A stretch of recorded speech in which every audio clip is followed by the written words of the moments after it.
want us to continue now with reprography. Yeah. So reprography means repro means produce.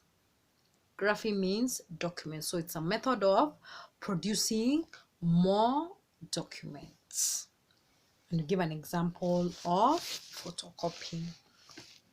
Okay, so it refers to the production of copies from an original document. For example, when you're giving you guys notes while we're in school, we'll give you a copy, a handout. Yeah, I'll give you my personal handout, and you go and make, if I have 10 students, they'll all go make copies from an original document. So it is a method of producing documents from an original document. So we've got different methods of reprography. We've got what we call the photocopying, which is very common and which I'm sure you know what photocopying is. It's the name of it's a process that is given to produce a copy of a document directly from the original with a photographic details. Okay, so this method is only useful when you have only a few copies that are required in an organization. Okay, because what happens is you have a photocopying machine, so you go place your document that you want to photocopy on the machine, be able to press the number of copies that you need, and it duplicates. Okay, so this method of duplication, or this method of producing copies, has got its advantages. Is that you're able to get an exact document of what you have an original for.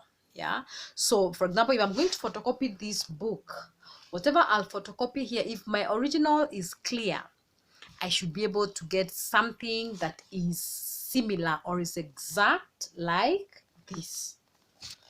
Okay, we also say it avoids the needs for checking the duplicated colors.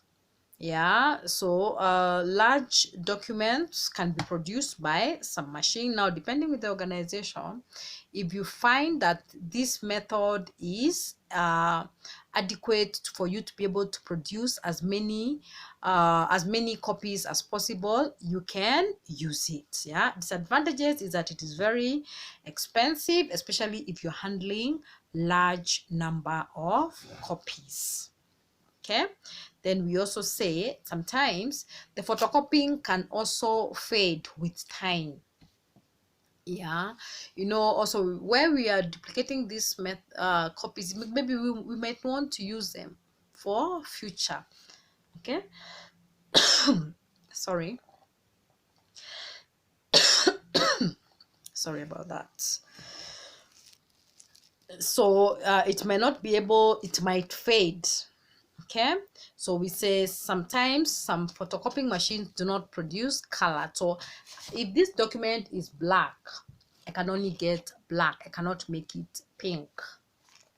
Okay, yeah, then we have another method that we call the duplication process. Sorry. So duplication is a method where a master copy is prepared, which are obtained for a large number of other copies. So what happens in duplication is we prepare a master copy. Now that master copy is what will be used to duplicate. For example, we've seen a lot of, like when you have elections, yeah, we see students producing posters. Yeah, so because they are producing massive, they are producing bulky copies, yeah, it is cheaper for them to use a duplication process than a photocopier. Why is that so? Yeah, a duplicating process, we've got different method. We've got what we call the stencil duplication. Now with this, if you have a colored poster, it will come out colored. Okay, it will come out colored. Yeah, unlike a photocopier, which will only give you the color that photocopier has. Yeah, so these methods are very useful, especially when you're dealing with bulky duplication or large bulk uh, uh, document that you want to duplicate. Okay, we also say these methods are also very expensive, but now this is depends now with quantity. If you're doing very minimum quantities, it becomes costly, so it is useful only when you're producing massive bulky duplication. We also say with this method, it's also very difficult for you to be able to correct mistakes that you could have done. Okay, then we have another method that we call the printing. Yeah, we've heard about printing a document. Yeah, so what determines, that's also another method of duplication. It's another method of reprography. You're producing more document from an original document. So this now depends with the organization. We've got where we have a method called the offset lithography. Yeah, so this is now meant for bulky documents. So we have a printing machine that is able to produce as much as even 100,000 copies, 200,000 copies within a duration of 1 hour. So the importance of you getting to know this method is for you to be able to apply them in case you're given that responsibility in an organization. So basically it's meant to equip you with the skills in case I need to produce a document which is 300 copies, and I need to produce like maybe 1,000 copies. Is it convenient for me to photocopy? Is it convenient for me to duplicate, or is it cheaper for me to print? So you're given options. That's why we are equipping you with these skills so that you're able to know which method you would use when it comes to reprogram. So some of this information, it's only meant to equip you with the skills so that in case you're given that kind of an assignment, yeah, you won't say, oh, how do you go about it? No. Yeah, even likewise, even when we talk about the office, yeah, gave you different types of office setup. We're only trying to let you know so that in case you're given that responsibility, you wouldn't come back and say, oh, I never learned that in school. So it is just equipping you with knowledge. That's why industrial organization and management unit revolves around so many things. Yeah, so you'll even come to get to know about how do you manage stocks, what is the recruitment process. Why are we telling you this? We're telling you this just in a scenario where you're given, so we want to make you all rounded, or what we call holistic. You're able to know, have these skills, you have this information, you have this information, and therefore given an opportunity or given some responsibilities, you should be able to handle them effectively. That is the course objective of learning industrial organization and management. Okay, so I hope up to that point, because you might ask me, oh, why are we doing filing, or why are we doing office, or why are we doing reprography? It is meant to equip you with these skills so that you can be able to manage them effectively without having any problems. Okay, so the last topic I discussed, or I gave you notes last week, was on public relations. Now you're gonna ask me, oh, what do you have to do with public relations? It's so damn important for you, my dears. Very, very important. PR. What do you mean by PR? Yeah, public relations. Yeah, when you hear the word public means people who don't work with us in this organization. Then relations. So what is the relationship between people whom we don't work with? What kind of a relationship do we have? So what is PR? Yeah, it is an aim or a plan and an effort that is meant to establish and maintain mutual understanding between the organization and the public. Okay, public means people who don't work with us. Okay, yeah, so we've got different definition of PR.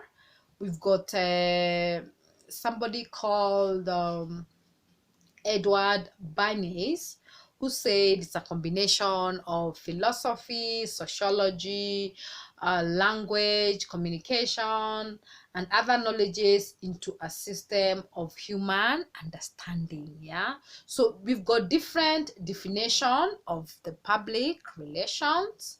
Yeah, it is a distinctive management function, yeah, which helps to establish and maintain mutual lines of communication, understanding, acceptance, cooperation between an organization and its public. You know, it is very important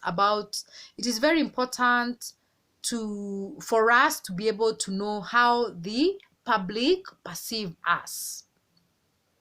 For example, how does the outside world perceive KIPS? What do they think of KIPS? They're not in, but what do they think of KIPS? KIPS College is a good college, or you've got very efficient lectures, or we've embraced the e-learning program. So, you know, what is it that the public are people who don't work with us? How do they perceive us? And we need to have a relationship with them. We need to have a relationship between us and the public. Okay, so what is the origin of public relations? We say it started in several countries, in India, in America. Yeah, why is it important to have a good PR? You know, it helps the organization to be able to achieve its objective effectively and smoothly. Yeah, it's not about creating an image for a bad team. Yeah, it's about enabling the organization to be able to achieve its objectives, because people get to know about us, so they help the organization to achieve its objective. We say it is also effective to build up the image of an organization. Yeah, it helps to build an image of an organization. We say it is also important because it's a relationship between two groups. So what are some of the elements of a public relation? Yeah, so we say it needs to have a planned effort.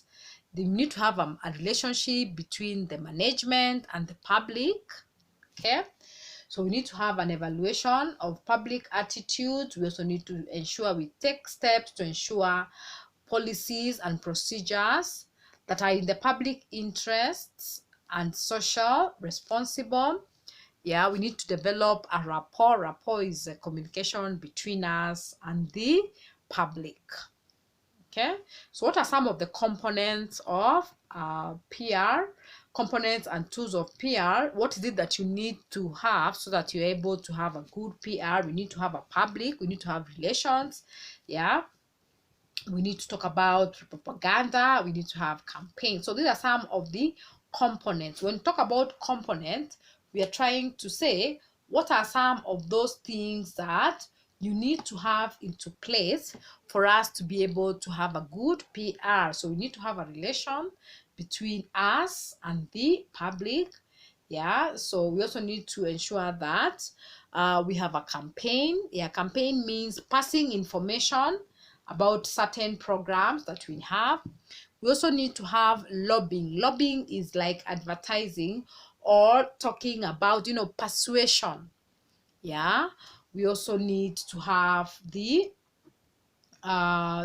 we've mentioned about. Now those are the components that we need to consider when we are coming up with a good PR. Yeah, public relations. So we've had opportunities where that would call for a good PR. What are some of those things that have happened or things that we need to put in place for us to ensure that we have a good PR? What are some of the circumstances under which we find ourselves in for us to be able to exhibit our PR skills? So we talked about promotional opportunities. Now this is where we want to inform the public about our products.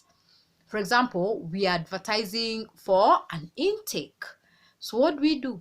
Yeah, we use that opportunity to advertise ourselves, yeah, with an objective of also building our relationship with the public. We also use this for competition, yeah, for controversy. Maybe there's something that had come up, so we come up with a PR, we come up with a method to engage the public, telling them, oh, whatever you had before was not true, it was false, it was based on malice, etc. So it is important for us to be able to ensure that you have a good relationship between the organization and the public. So what is a public relation process? What is it that you need to do for you to ensure that you've got a good PR system? You need to do a lot of research.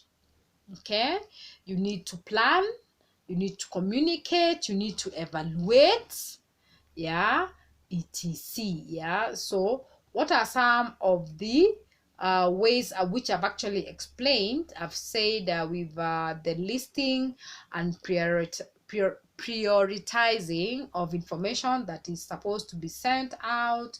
We've got ensuring that you check or you come up with a quick survey of the public to ascertain knowledge on the level of the issue that you want to talk about. You also choose the message and the media. What channels do you plan to communicate? Do you plan to use TV? Do you plan to use billboards? Yeah, how do you implement this message? This is based on the reaching level and target group. So you can decide to use posters because you think posters can be widely accessible to a large number of group, etc. So we mentioned, then we also say the message needs to be redesigned.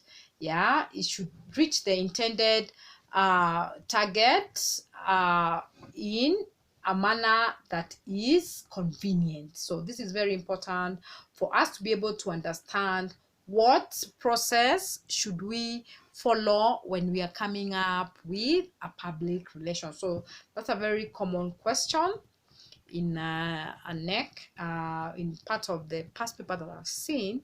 It's a very common question that they ask you, what is a process, what is a PR process? So it's good for you to be able to understand what PR is, yeah, for you to be able to come up with the importance of PR, the origin of PR, why PR is important, and the public relations process. This is very important for us to be able to know. Okay, so I've given the notes and I've also explained on the same. So I'm hoping that we shall be able to do our cut this week, hopefully. So I'll communicate on the day, then most probably I think Friday at 2 p.m. But in case there are changes, I'll let you know. Okay. And please, as I've said before, in case there's a topic that you feel that you didn't understand and you need some clarification, please don't hesitate to contact me. yeah, or as a group, and then maybe I can get back to it again. Okay, so otherwise for now I tend to assume that you're getting everything as I said, and but I've said, in case you have anything, please do not hesitate to contact me. Otherwise, I wish you guys a very nice weekend, and hopefully we'll see you on Monday. Bye for now.